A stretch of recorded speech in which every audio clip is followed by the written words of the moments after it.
Here we go. All right. Welcome to Reddit Fantasy and Science Fiction Fantasy Writers of America virtual panel on predictive fiction, also known as Awful Shit We Wrote About That Then Came True. As the panel title suggests, each of our panelists have written stories that prove that truth isn't always stranger than fiction. So I'm incredibly excited at the lineup we have for everyone. We have some great panelists with us today.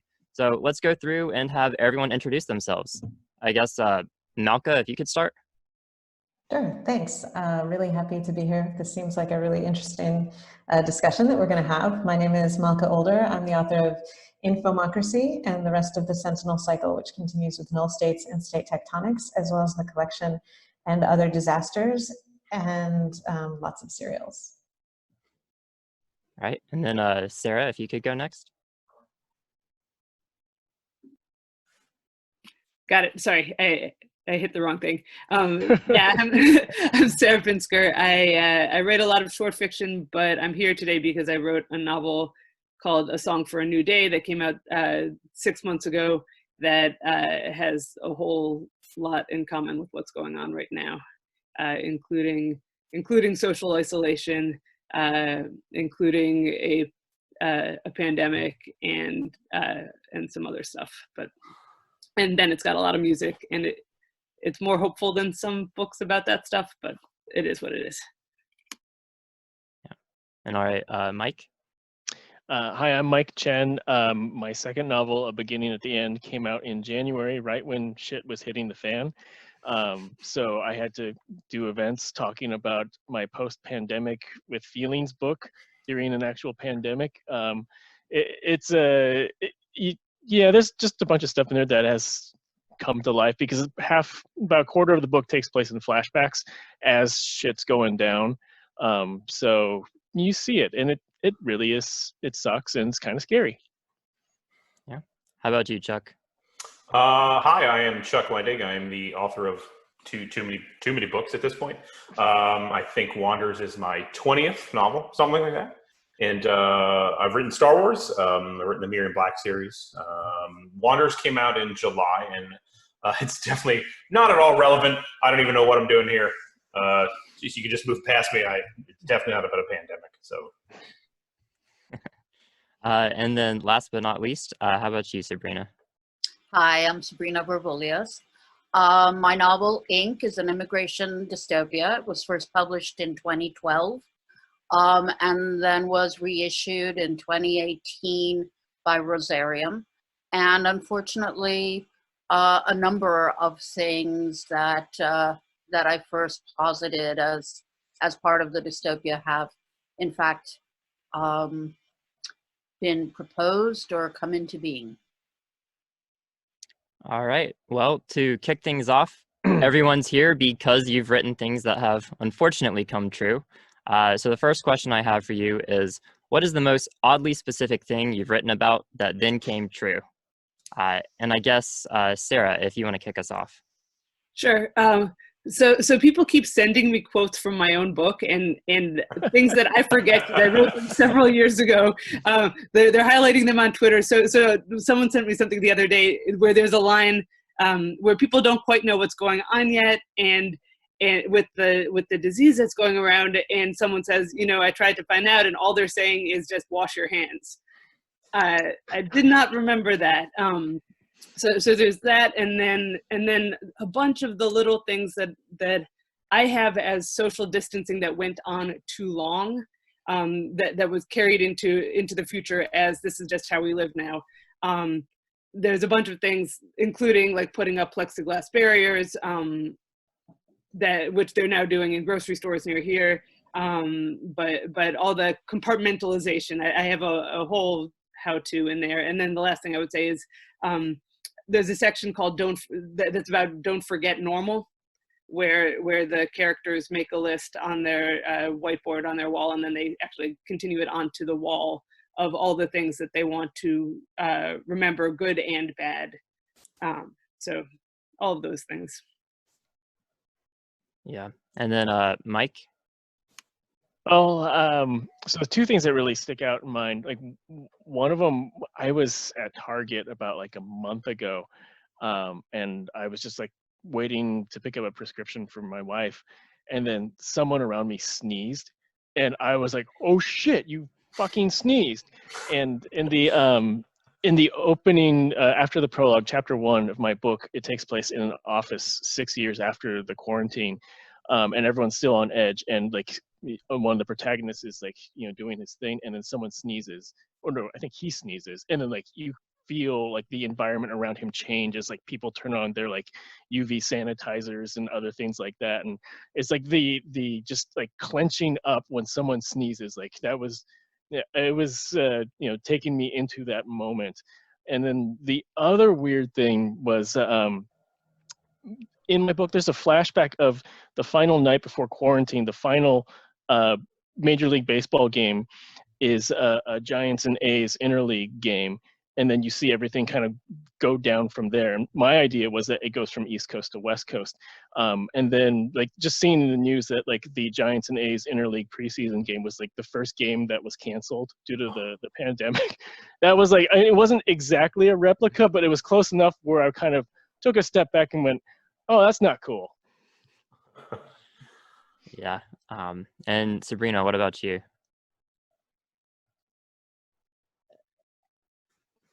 I think Sabrina's on mute. Yeah.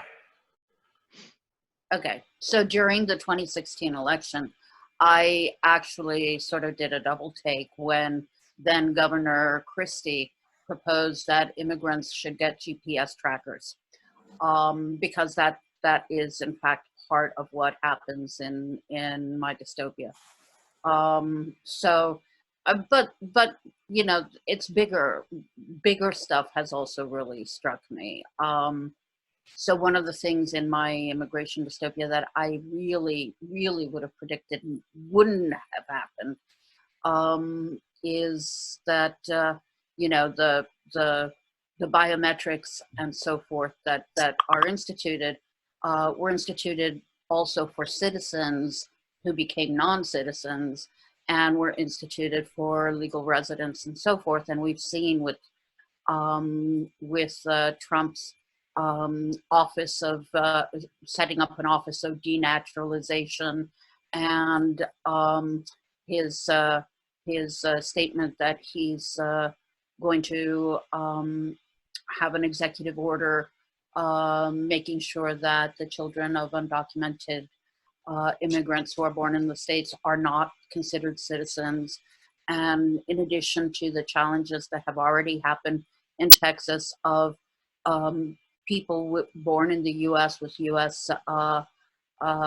Birth certificates who are Latinos, who have been challenged, the veracity of their birth certificates have been challenged on the basis of, you know, being Latinos. Yeah. So all of those. Yeah, and then finally, Malka. Okay, not sure I'm finally, but my book came out in summer 2016, and it's about elections and information. So there was that. And I mean, specifically, there have been a bunch of small things or medium things or huge things within that general category. But for example, one pretty critical thing that happens in the book is that different countries, as it were, they're not exactly, but different countries are presenting different information to their citizens. And that's something that we're seeing happen again and again, both from countries and from corporates.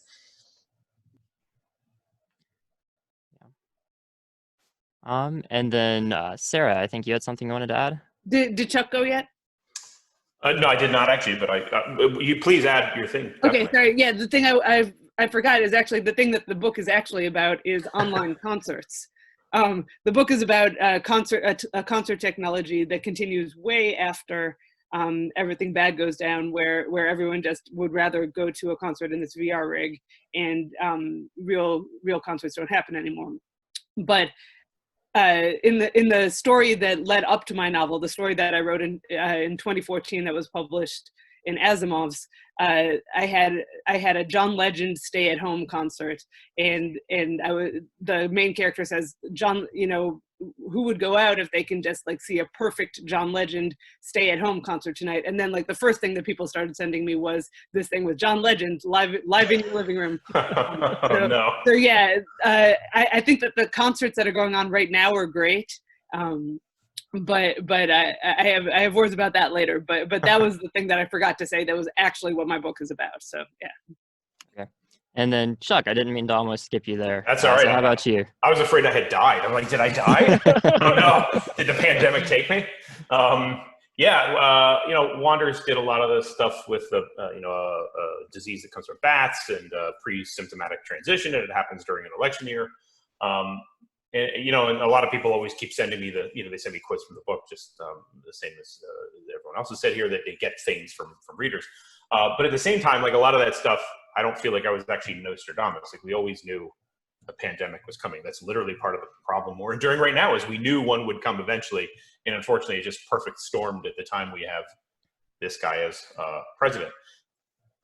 So the one thing though that was like just still freaks me out a little bit is there was that story that went around about an artificially intelligent algorithm that predicted this novel coronavirus, days before people did. And there is some dispute as to whether or not it accurately predicted it literally before every human did, but that's the news story. And it's called Blue Dot. And in the book, it's an artificial intelligence called Black Swan. And I just thought it was really weird. There's a color and it's a BL, and it's like I was like, oh no, I unleashed something. I'm so sorry. And now that I hear all these stories, I'm like, we all unleashed something. At least one component of this, we puzzle piece this thing together, unfortunately. I'm sure we've all gotten messages from people who are like, why did you do this to us? Yes. I've definitely got the like, how dare you? Yeah. I've also gotten a lot of, what are you writing next? So I can. Yes. Yeah. Can you write something hopeful next time? Like unicorns and we all win the lottery? Yeah. Yeah. Well, in general, I would imagine it's hard to predict exactly how the general public will react to some of the predictions that you've made in your stories. But for the things that you predicted that have then come true, how close or far off the mark were you in predicting how people in general would respond? I guess, Sabrina, if you want to take this first. Sabrina, you have to mute. Sorry. I have my dog here and trundling around, so that's why I keep muting myself. Yeah, so in general, I think one of the things that, God, I've lost the question. What was the question again? I guess, so in general, with things that you've written about that have then come true, predicting the public response, how people in general have reacted to them. Okay, so I will say that because my book's been around a really long time, initially I thought one of the things that sort of my book hinges on public opinion changing at one point, and it had to do with the treatment of children. And for a long time, even though I was seeing so many parallels and people were sending me, oh my God, here's this is happening. I was just seeing people treating immigrant children or reacting to what was happening to them completely heartlessly. But I will say that the reaction that the children in cages after the zero tolerance policy came into effect, that reaction was super heartening to me, in part because it seemed very much like the reaction that precipitated change in the book. And again, it was really based on the fact that these were children. Right. Malka, what about you? Oh, well, I would say that for me, that question, the question of how people react, is really kind of the ball game. Like, that's the interesting thing for me in terms of the writing, because like Chuck said, we know these things are going to happen. We might try to ignore it. We might forget about it. But you know, I didn't feel like I was predicting a whole lot by saying people are going to lie in an election. I mean, it kind of it got particularly spectacular right after my book came out. So there was that. But, you know, for me, the really interesting part is thinking about how people react. And, you know, and particularly trying to make it a little bit different from what we see day to day. So thinking about new technologies and how that will modulate the way people react. So I think, you know, Sarah's examples of the online concerts, I mean, that it just kind of jumped right on where your book was going. But, you know, it's a really fascinating thing to see happen. It was fascinating when I read it in her book last summer or whenever I read your book. And I was like, oh, this is really interesting take on this, and woohoo, here we are. So for me, that's the fascinating part to think about and to write through.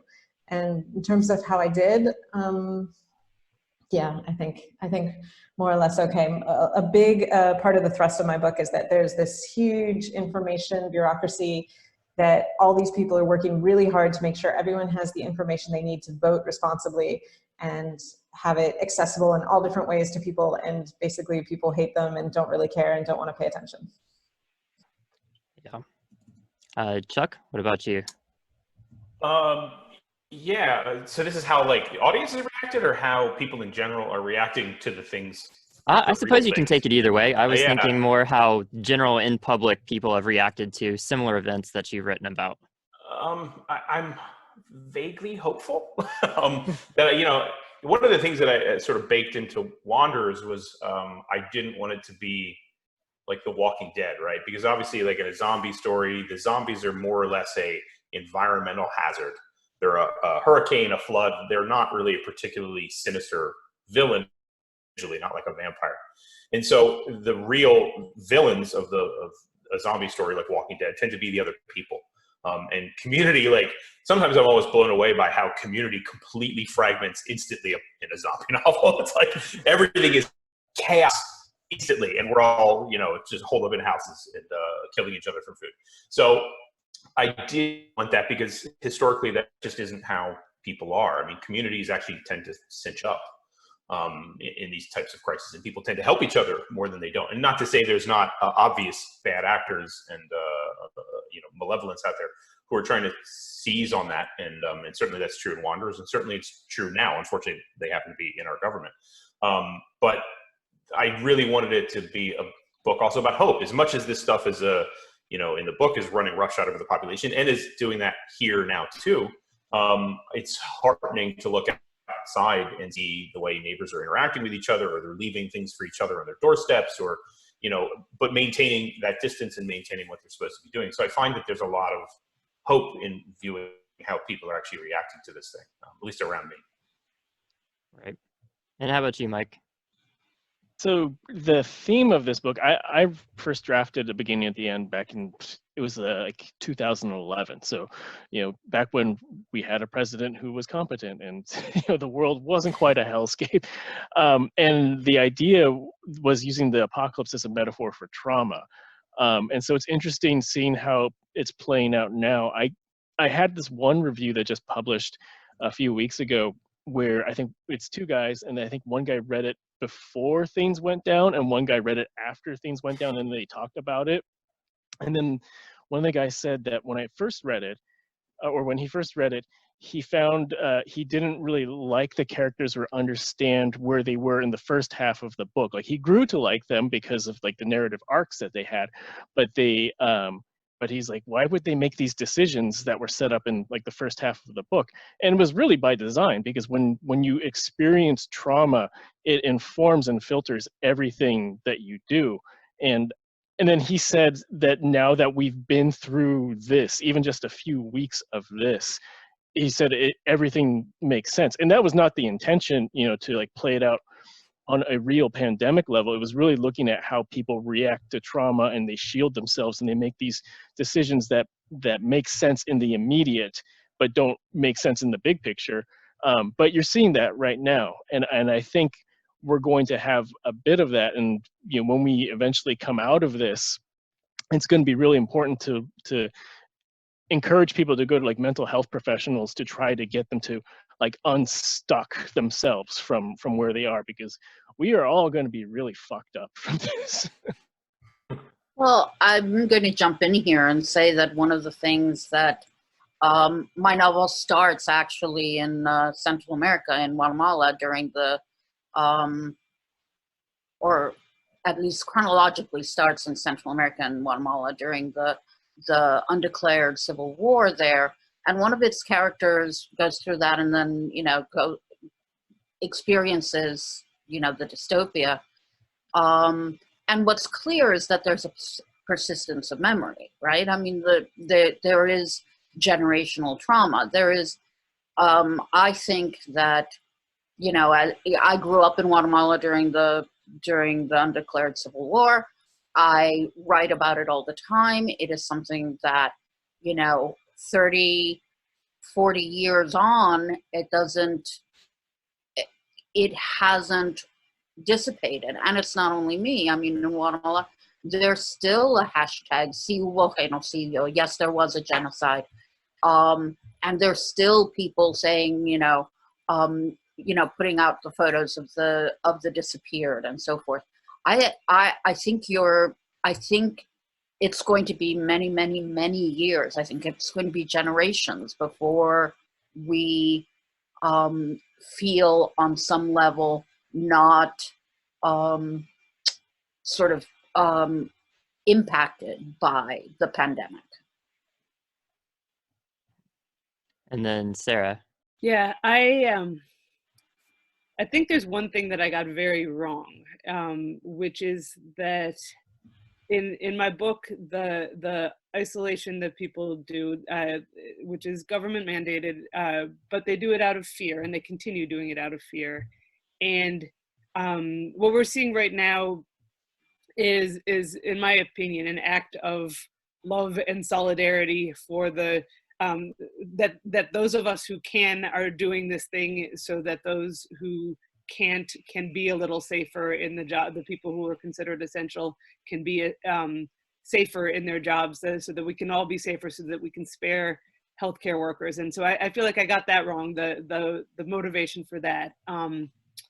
On the music side, I love seeing music community react, and with these, there's hundreds of concerts to choose from at every hour of the day if you know where to look. And you can, there's people doing live classical cello in the morning that you can do yoga to if that's your thing, or there's folk concerts and there's rock concerts, and as long as it's all helping generate spirit and generate possibly income for the artists, I think that's all fantastic. There's a local, until the actual stay-at-home came down, there was a local venue that was letting, hiring local musicians to go out and do private concerts on your doorstep. So it was from 10 feet away. They would go to your street and they would play music for you. And you could buy a concert for someone else in the neighborhood, and it benefited both the venue to keep it paying its staff and the artist. So as long as everything's going towards the artists and going towards keeping morale up, I think it's wonderful. The thing in my book that I was worried about was if corporations monetize that for their own gain and it stopped filtering to musicians, or if they stopped letting through the smaller artists. Like that was the stuff that I was worried about. But right now, the community and people doing mutual aid stuff, I think there's a lot of beautiful stuff going on, even amid the scary stuff and the everything else. Yeah. So shifting focus a little bit from kind of been talking about the people in a bottom-up approach, now top-down, government, large corporations. Times like this, it seems like it's easy to give them more power than they might necessarily have in normal times. Sometimes that can be good. I know the stay-at-home orders, the social distancing, all of that seems to be done out of love, like you were saying. But sometimes if we're not careful, that can be a slippery slope. So I'm wondering, how can you strike a balance between the two? Where's that sweet spot? I guess, Chuck, if you want to take this first. In fiction or in reality? Either way, since it's hard to tell the difference. Yeah, reality, I don't know. I mean, obviously we have the right motives here, and we have to take the sacrifices we have to take. And the sacrifices, you know, not to suggest that they're in any way easy, but I'm happy we're doing what we're doing in this era, and not even 20 years ago, much less 1918. The fact that we can do exactly what we're doing now, or get a cello concert in the morning and communicate with each other just in any way digitally is really a binding thing that we didn't have, not really in the grand scheme of things, not that long ago. In terms of fiction, yeah, that I don't know either.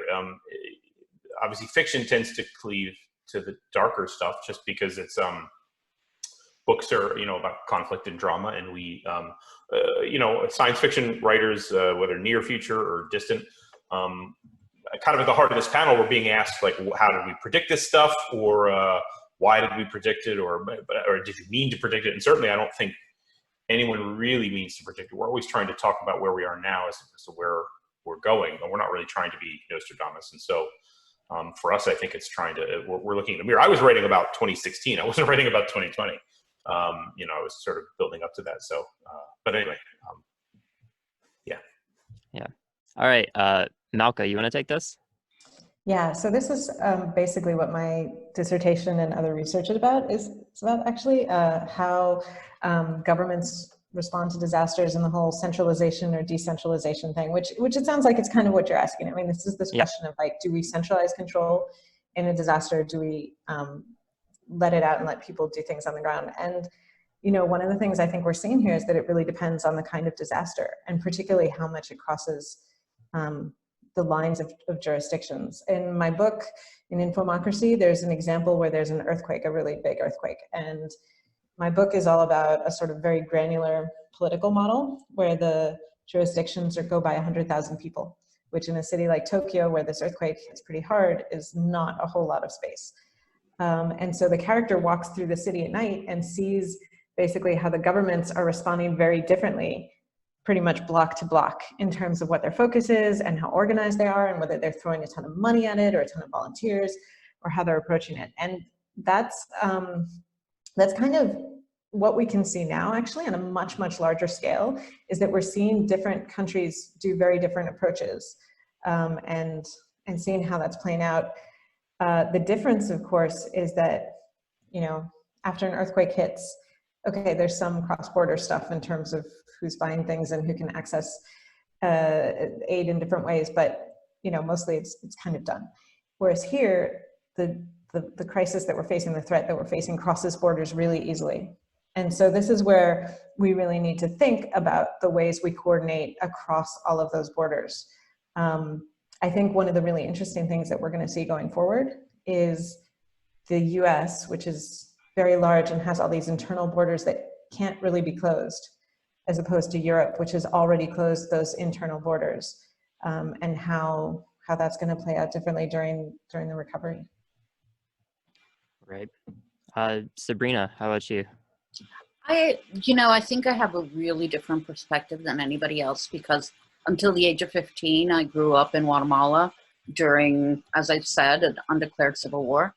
So I sort of operate under the assumption that, you know, that government isn't your friend, that you can't trust government, that government is deeply dysfunctional and concerned only with self-preservation, you know, in terms of administrations like, or regimes like the ones I lived under. When I came to the States, it was really remarkably, you know, I mean, it was such a culture clash for me to, for example, hear people criticizing the government on TV, you know. And so I think what's interesting is that for the US, most people, most Americans have grown up sort of with a level of confidence in their government that for some people, only after 2016 have they started feeling any sort of that level of, you know, sort of the earth moving under your feet, you know, not feeling very sure about it. And I think, you know, for those folks, the reaction to the pandemic is just, you know, making it's become an earthquake right now. You know, we are seeing every day at, you know, in a press conference how sort of unstable the government reaction has been. But I operate under the, sort of the it's in my bones. I'm an American from birth, but because I grew up where I did, it's in my bones that I'm just waiting for the other governmental shoe to drop, and it's an ugly shoe usually. Yeah. Mike, do you have anything to add? Yeah, so two things with what Sabrina was saying.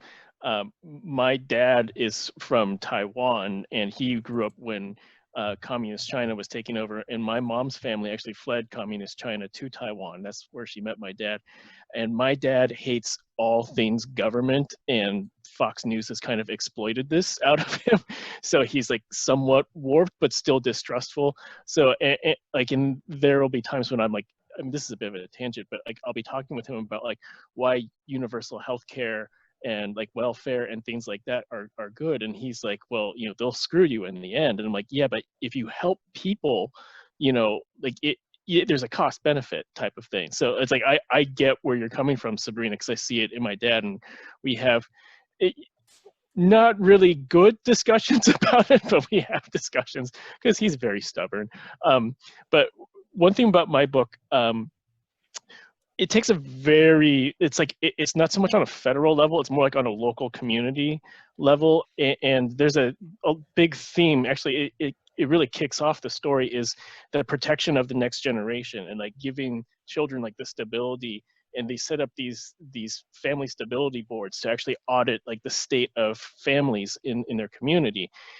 And you can tell, like the characters talk about this, where like the intentions are good, because if you can stabilize the emotional well-being of children who have gone through something like generationally traumatic, then you can come out of this better. And so they put all these resources into it. But the problem is that people aren't trained to handle such a monumental task, and there aren't enough resources to go around. So there's overreach and like underperformance. And I think that's like, in reality, when we move forward through this, we have to be really careful about, there's going to be some bad actors who are going to try to exploit this like on a mental health level. And they're going to take advantage of people like across all ages who are looking for some form of stability and normalcy. And I think government can be good in trying to, on some level, like regulate this and like keep an eye on it, make sure like there's not too many bad actors, and like the resources are put into support that sort of mental health that will be needed coming out of this. But it'll be really important to provide like the training and the resources necessary so that everyone kind of steps up for this, which, given the way that things go, it's probably going to be like a state by state thing right now. Yeah. And then how about you, Sarah? Hopefully he's going to stop barking now. I've been trying to get him. So the thing I wanted to mention with regards to this is that we've given up a really important right now, out of necessity, which is the right to gather, to protest, and use our bodies physically in that way. And I think we have to look very hard, make sure that we're paying attention, make sure that we are still holding both our legislators and our journalists accountable for what they are choosing to put out there, who they're choosing to focus on, what information they're conveying, if they're doing it responsibly. And then we have to just keep on keeping our legislators accountable. And we may need to find new ways to do that. I don't know how you do that. We can email them, we can call them, but their staff aren't necessarily there. So there's a whole bunch of things. Oh gosh, there is a delivery person on my porch. Yeah, so hold the dog close. That is what I would have to say about that. I think we just have to be really careful and make sure that we're still paying attention and keep make sure the laws cover everyone, because right now there are people slipping through the corners, and every bill that they, and this election needs to be in the U.S. needs to be a mail-in election. We really have to work on that now, and they already do it in some states, so we can follow their lead. We don't need to reinvent the wheel, but that stuff has to happen. I'm going to mute quick because I've managed to make it through without embarking. Okay, so we've had some pretty fascinating discussions so far, and this is definitely a heavy topic. So kind of to close out on a slightly more positive note, what are some actions that we think can be taken now or that your characters were taking in your books to kind of turn the tide around, prevent things from getting as bleak as they could be? I guess, Malka, do you want to lead this one? Sure. I don't think of my book as a dystopia. And part of the reason for that is because a lot of the characters in the book, basically all the main characters in the book, are working really hard to try and make it better. They have different definitions of better. So sometimes they're, hitting each other with things. And they don't always succeed. And generally they're stopped by really irritating things like bureaucracy or people not paying attention or whatever. But they're trying really hard. And basically the things that they're trying to do are keep people well informed, figure out ways to have people have the information that they need to make their own decisions, but really full and solid information that's accessible to everybody.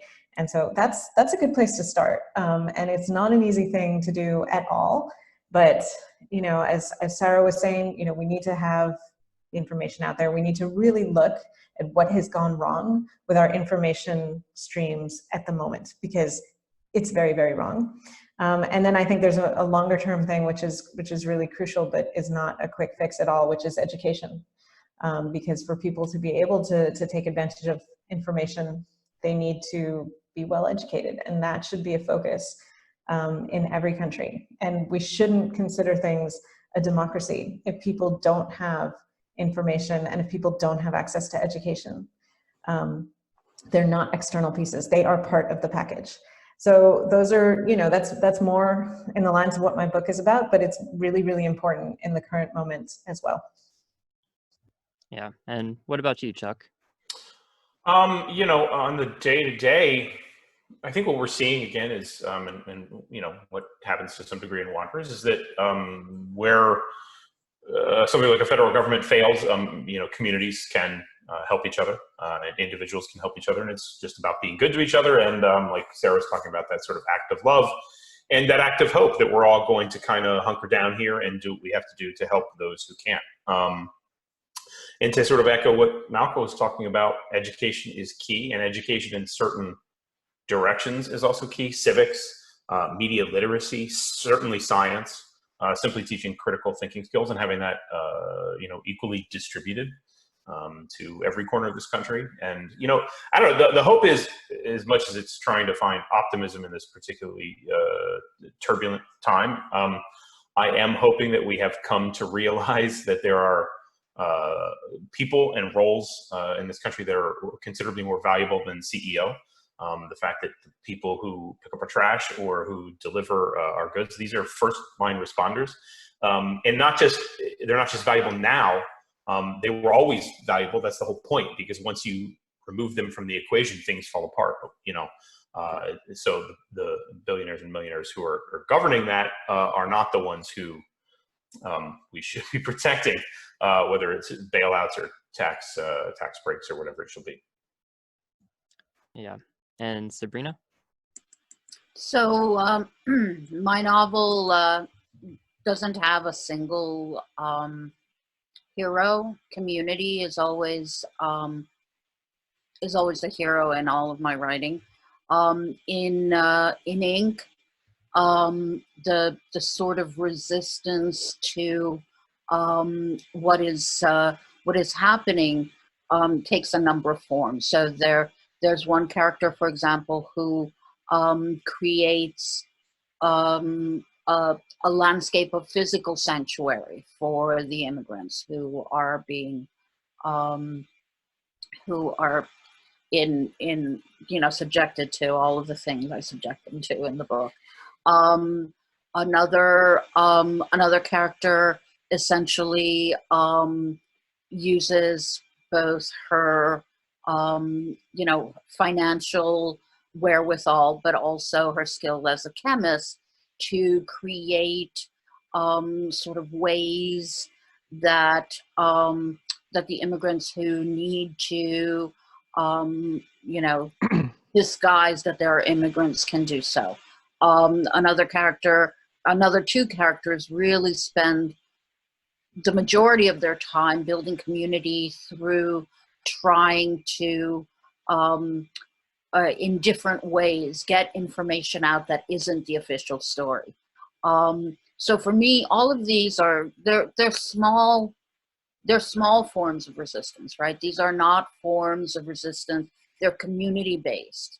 And I have huge hope in that in the real world as in fiction.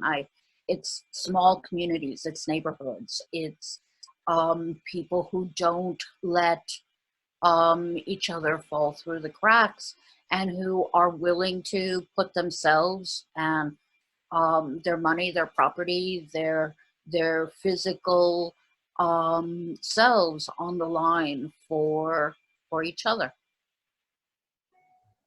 And then Sarah? Everyone else already said super smart stuff on this one. Community for sure is. I also didn't feel like my book was a dystopia until they put that label on it, and then I discovered gradually that it was.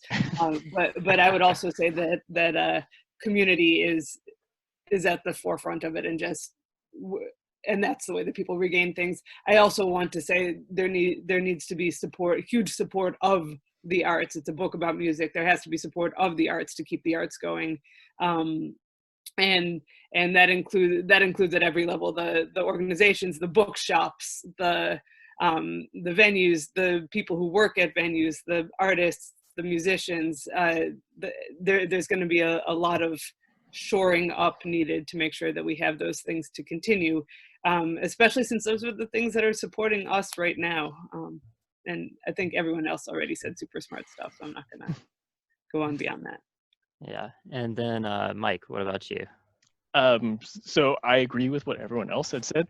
And about the arts in particular, one thing that I constantly think about is Station 11, which shows the importance of like culturally pushing the arts forward, because it means it delivers messages. It's a form of resistance. It's a form of education. I'm going to shamelessly plug an initiative that we're doing in the Bay Area to support our local bookstores. It's me, Charlie Jane Anders, Annalie Newitz, and a few other people put together a project called We Love Bookstores. So if you go to welovebookstores.org, and this is a way to support Bay Area bookstores, but we also encourage you to do this to your own local area.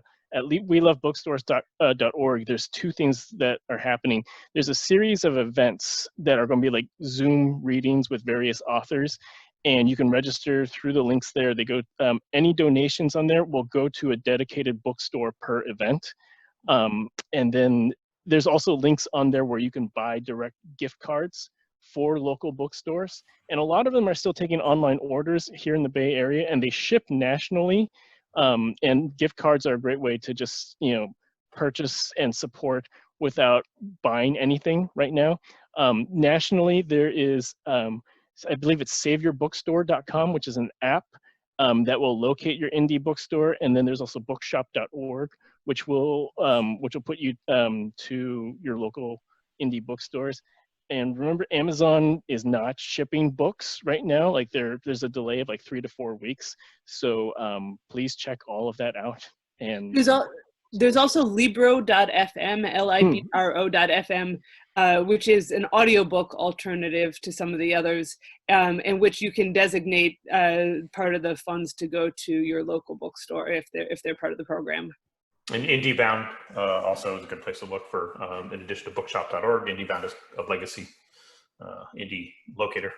And just shopping local in general, local, like buying gift certificates that you may not use right now if you have the money to do that, but also continuing to support your local bookstores. And if you were someone who went out to the bar, like get the Venmo for your favorite bartender and tip them as if you went out, if you've got the wherewithal to do that. If you want the local stuff to be there, we have to keep supporting it now.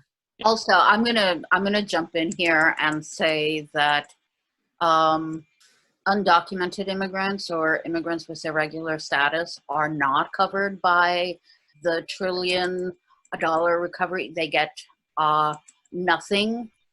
They don't get health care coverage. They don't get any sort of stipend. A lot of them, you know, are the supports of families. They can't, you know, a lot of them are essential workers.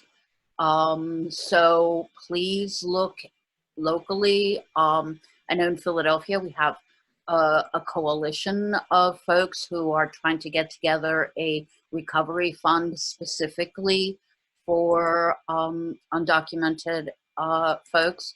Please look locally and give readily, because these are people who will not otherwise get any help whatsoever. I think this is a good example too of, like, we've talked about the importance of community stepping up when there's like a vacuum from the governmental space, and you're seeing this right here where like all these different groups of, like, you know, we support musicians, we're supporting bookstores, collectively we are supporting the arts and education and looking out for each other. And I think that is a very pleasant surprise, because pop culture and media has conditioned us that it's always going to be like the governor from Walking Dead, you know, leading a bunch of idiots to kill us all. But no, we're trying to get each other bookstores and food and music and trying to keep things going. Well, unless anyone has any final thoughts they want to jump in with. Buy Okay. books. Buy Yes, books. Yay, always books. buy books. Yeah. This has been a fascinating discussion. Thank you all so much for taking part in the Reddit Fantasy Virtual Con. And I hope you and all of our audience stay safe out there.